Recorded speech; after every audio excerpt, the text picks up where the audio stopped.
Assalamualaikum warahmatullahi wabarakatuh. Selamat malam ya saudara-saudara sekalian. Kita lanjutkan pembelajarannya mengenai bahasa Inggris into unit 3 when a disease was declared as a pandemic. Jadi ketika sebuah penyakit itu ditetapkan sebagai sebuah pandemik. Kita masuk ke bagian kedua ya. As a citizen who is aware of the dangers of pandemic situation and obey the rule, what can you do in its kind of pandemic? Sebagai seorang warga negara yang memperhatikan mengenai bahayanya keadaan pandemi dan mematuhi aturan, apa yang dapat kamu lakukan pada setiap jenis pandemik di sini. Jadi kita merumuskan kira-kira tindakan apa yang akan kita lakukan jika menghadapi beberapa situasi pandemi sesuai dengan halnya di tabel ini. Yang pertama, Black Death. Get rid of piles of leaf or trash where rodent might make their home. Jadi menyingkirkan dedaunan atau sampah di mana hewan rodent itu hewan pengerat ya, yang mungkin akan menjadikannya sebagai rumah atau sarangnya. Nah, kira-kira langkah lainnya apa? Langkah lainnya itu sekiranya adalah, Pak Jul, ini hanya pendapatnya Pak Jul. Silahkan kalian boleh pakai, boleh tidak. Atau malah lebih baik misalkan kalian mencari pengembangan apa yang Pak Jul ungkapkan, atau sekiranya yang tidak Pak Jul utarakan di sini, gitu ya. Yang pertama, Black Death.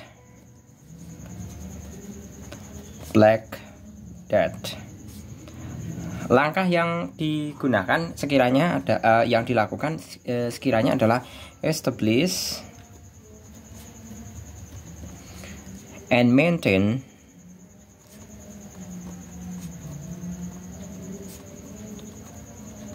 robust disease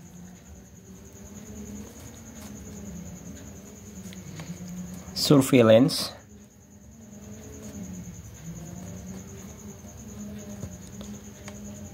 system to detect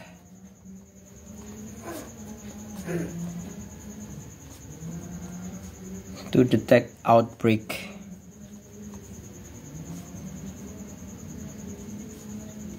early. Jadi sekiranya membangun atau menjaga sebuah pertahanan terhadap penyakit yang sistem pertahanan terhadap penyakit yang kokoh untuk mendeteksi manakala ada serangan. Jadi istilahnya kalau dalam bahasa Indonesia itu sistem peringatan dini, seperti itu.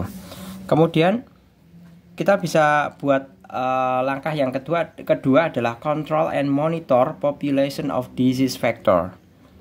Jadi bisa ditulis control and monitor population of disease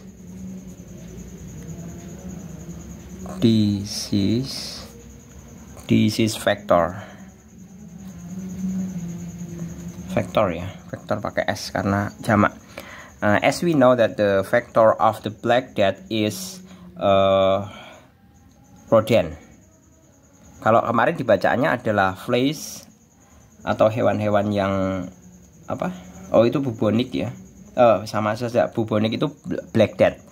Jadi kind of disease factor are fleas and rodent. Jadi hewan-hewan yang kecil yang terbang maupun hewan-hewan pengerat. Kalau di sini dicontohkan kalau misalkan rodent hewan pengerat itu utamanya tikus ya. Itu yang sangat berbahaya karena kencingnya itu akan menyebabkan penyakit leptospirosis. Oke. Let's go to cholera.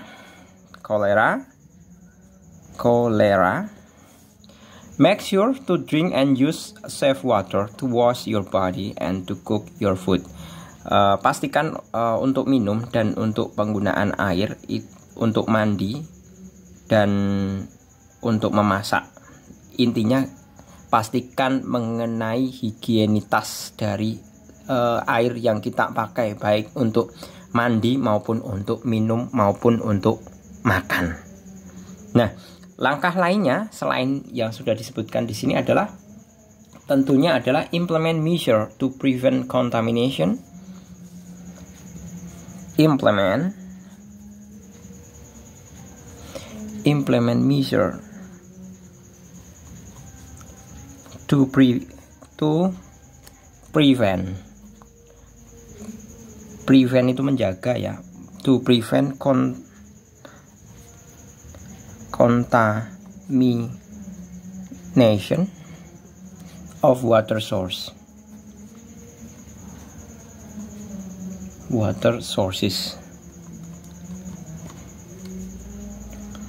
Jadi mengimplementasikan cara-cara untuk menjaga sumber-sumber air dari kontaminasi. Nah, kalau misalkan biasanya kalau sumber-sumber air in densely populated area atau di kawasan-kawasan yang density populasinya itu tinggi, itu biasanya kotor, atau pemukiman kumuh itu biasanya airnya itu kotor seperti itu.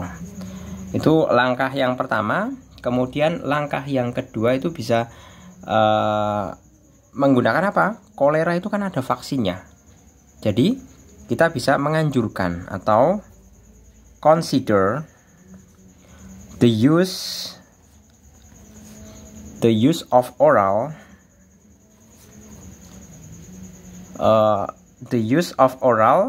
kolera vaksin. Tulisannya apa ya? Vaksin. Nah, jadi kita bisa menggunakan vaksin kolera secara oral, secara pemberian secara langsung ya, tanpa harus disuntikan. Biasanya kan bisa pakai tetes itu, seperti itu. Kemudian kita lanjut ke Spanish flu. Wear a proper mask to cover your mouth and nose. Jadi kita bisa menggunakan masker untuk menutupi mulut kita dan hidung kita. Nah, selain itu langkahnya diantaranya adalah emphasize hand hygiene through frequent hand washing with soap and water. Jadi intinya membasuh tangan. Tadi apa tadi? Spanish ya. Spanish flu itu diantaranya adalah tadi emphasize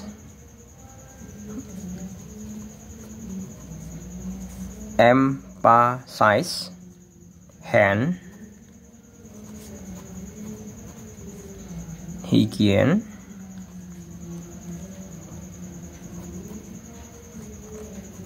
through frequent hand washing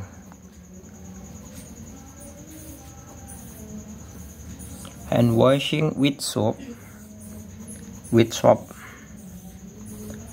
Soap itu sabun ya, bukannya sayur, soap and water.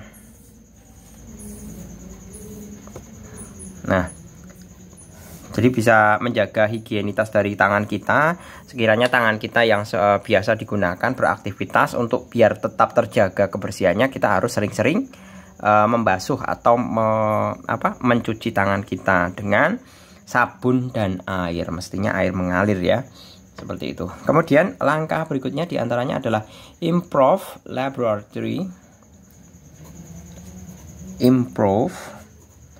laboratory capacity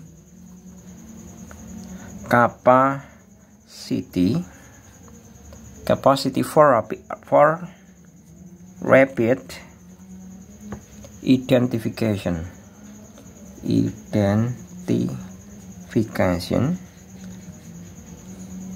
and characterization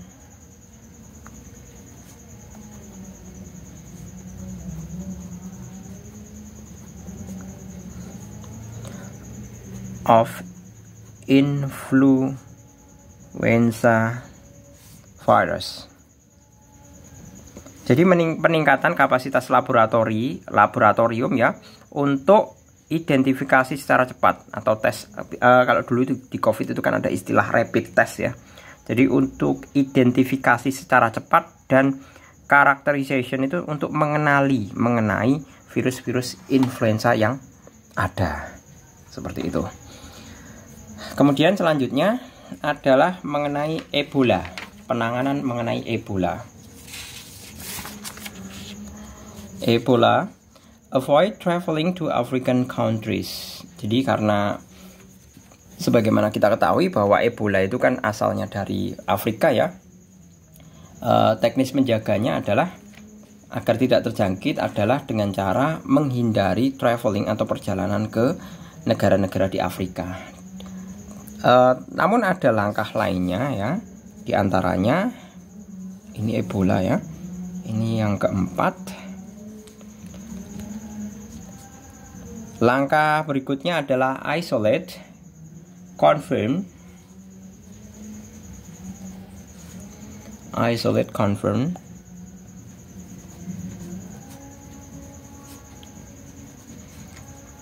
and suspected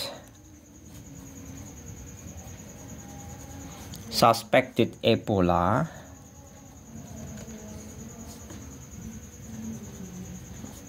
cases to prevent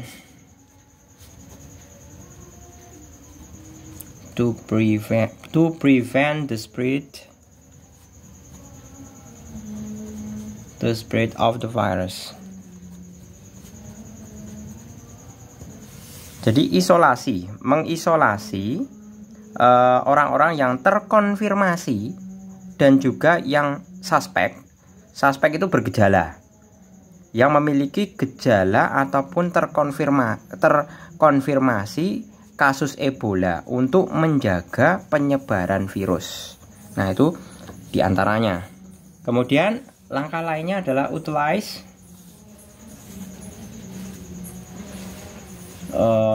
Ebola vaksin.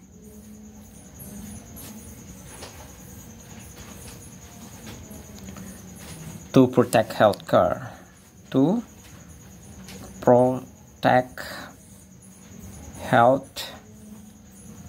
Healthcare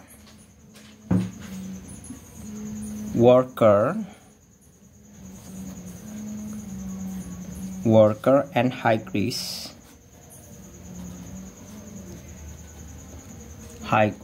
populations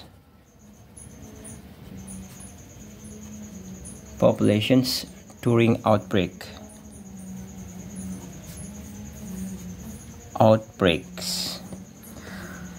Jadi pemberian vaksin Ebola untuk menjaga kesehatan para pekerja dan juga populasi yang tinggi resiko selama serangan.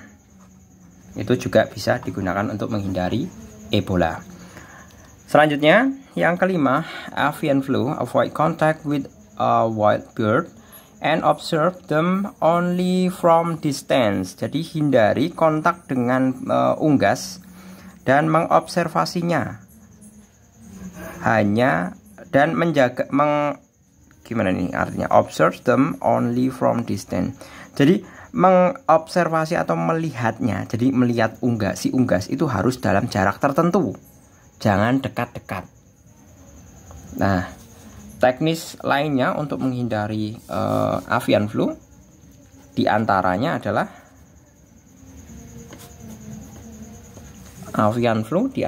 adalah conduct regular testing of poultry. Conduct ya tulisannya. Conduct regular testing of poultry. Poultry itu unggas. Jadi semestinya dari Dinas Peternakan itu memberikan tes ya atau pengecekan secara teratur terhadap semua peternakan unggas yang ada. Kemudian langkah yang lain adalah promote biosecurity.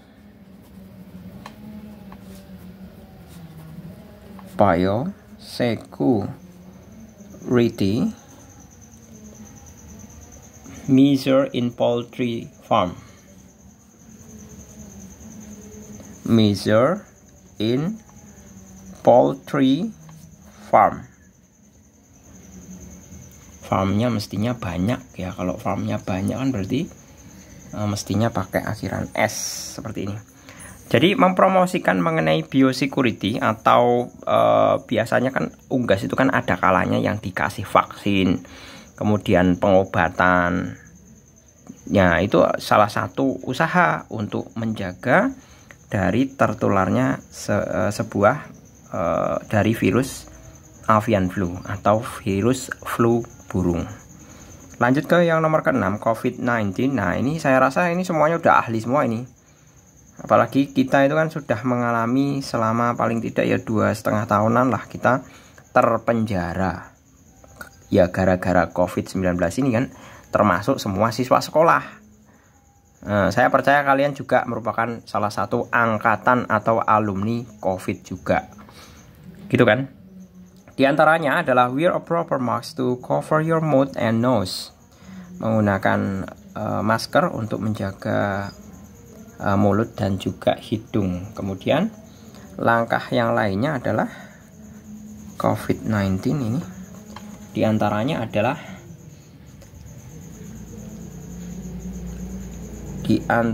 adalah promote the use of face mask.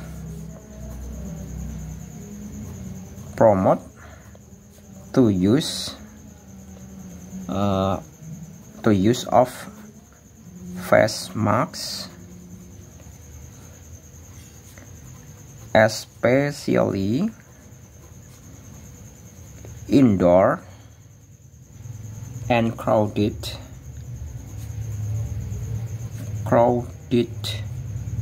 setting. Jadi menganjurkan untuk penggunaan masker wajah khususnya dalam ruangan tertutup maupun tempat-tempat yang crowded atau tempat-tempat yang ramai, itu diantaranya. Kemudian yang terakhir adalah mengimplementasikan, paling tidak kalau kemarin itu kan ada travel warning ya, kepada daerah-daerah tertentu kita dilarang sampai dengan kalau mau ke China itu kan sampai kita dilarang.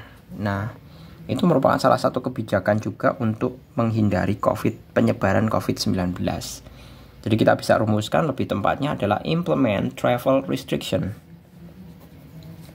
Implements tanpa S ya. Implements travel restriction.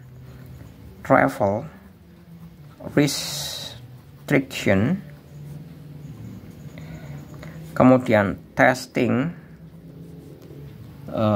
requirement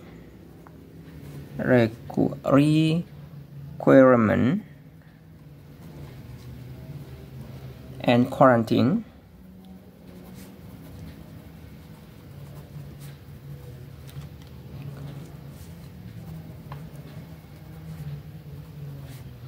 Measure for individuals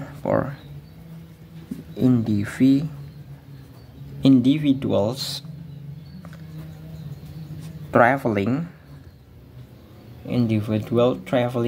from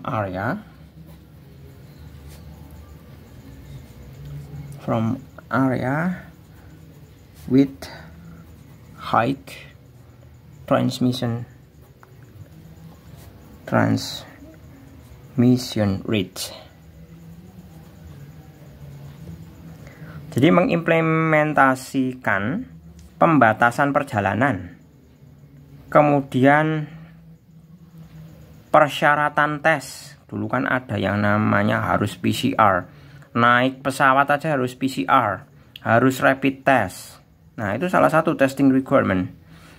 And quarantine. Nah, quarantine-nya itu isolasi tadi ya, kepada beberapa individual yang telah melakukan perjalanan dari area dengan tingkat transmisi atau tingkat penularan yang tinggi. Jadi kalau kita sehabis dari pengunjungan dari tempat-tempat yang resiko infeksi COVID-19-nya tinggi, kita diminta untuk mengisolasi diri terlebih dahulu. Jadi kita diminta isolasi berapa hari, kira-kira kemudian kalau kita PCR atau kita rapid negatif, nah kita boleh masuk ke Indonesia seperti itu. Oke gitu ya, ini hanya sebatas wacana aja atau gambaran. Kalian boleh berpendapat yang lainnya, tidak harus sama seperti ini. Gitu, saya rasa cukup. Terima kasih, selamat malam. Assalamualaikum warahmatullahi wabarakatuh.